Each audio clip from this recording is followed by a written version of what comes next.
ఏమైనా నువ్వు క్రైస్తవైనా నీకు రిజర్వేషన్ ఉంటాయి. ఇదేంటి ఇక్కడ ఉన్నది కదా. నా ఎస్టీ సోదరుల రిజర్వేషన్లు ఇక్కడ 6% ఉన్నారు, ఆంధ్రప్రదేశ్లో 6% ఉన్నది. నేను అంటున్నా 6% ఎస్టీ రిజర్వేషన్లో గిరిజనులో క్రైస్తవులు అసలే లేరంటమా? గిరిజనులో క్రైస్తవులు లేరంటమా? ఉన్నారు కదా. మరి వాళ్ళకు క్రైస్తవులైనా వర్తిస్తున్నది కదా, వాళ్ళకు క్రైస్తవులైనా వర్తిస్తున్నది కదా. ఓకే,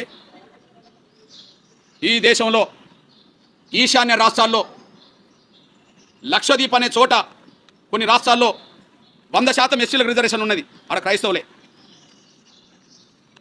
మణిపూర్, మేఘాలయ, మిజోరాం, నాగాలాండ్ ఈ చోట్ల 34, 80, 80, 80, 22% రిజర్వేషన్లు ఉన్నాయి. గుజరాత్లో ఎస్టీలకు 14% రిజర్వేషన్లు ఉన్నాయి. ఛత్తీస్గఢ్లో 32% రిజర్వేషన్లు ఉన్నాయి. అరుణాచల్ ప్రదేశ్లో 80% రిజర్వేషన్లు ఉన్నాయి. ఇందులో ఎస్టీలు మెజార్టీ ఈశాన్య రాష్ట్రాల్లో క్రైస్తవులే, మెజార్టీ ఈశాన్య రాష్ట్రాల్లో క్రైస్తవులే.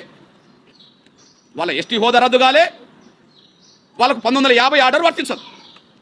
వాళ్ళకి ఎస్టీ హోదా రద్దు కాలే, 1950 దానికి వాళ్ళకు వర్తించదు.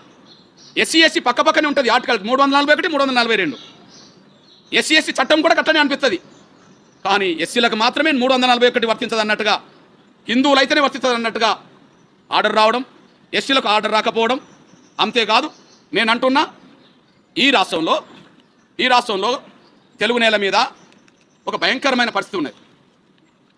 ఒక పేద దళిత వర్గాలకు సంబంధించిన క్రైస్తవ పాస్టర్లు, ఒక పేద మాదిగా ఇతర దళిత వర్గాలకు సంబంధించిన క్రైస్తవ పాస్టర్లు వాళ్ళు నమ్ముకున్న విశ్వాసం మేరకు, ఆర్టికల్ 25 ఇచ్చిన హక్కు మేరకు, వాళ్ళు నమ్ముకున్న విశ్వాసాల మేరకు వాళ్ళ సొంత గ్రామం నుంచి పక్క గ్రామానికో లేదా పక్క ఇంకొక చోటుకో వెళ్ళడం కోసం వాళ్ళకు 2 వీలర్స్ లేవు, వాళ్ళకు కార్లు లేవు, వాళ్ళకి ఏమి లేవు.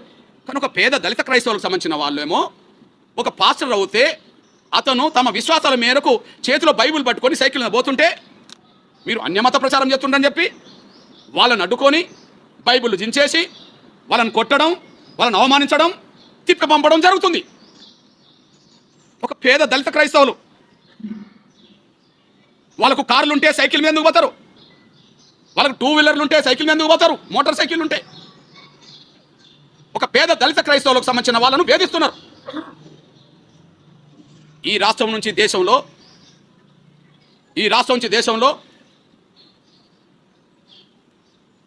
ఈ దేశానికి క్రైస్తవ మతం అనే ప్రచారాన్ని తీసుకొచ్చిందే అగ్రకుల బ్రాహ్మణులు.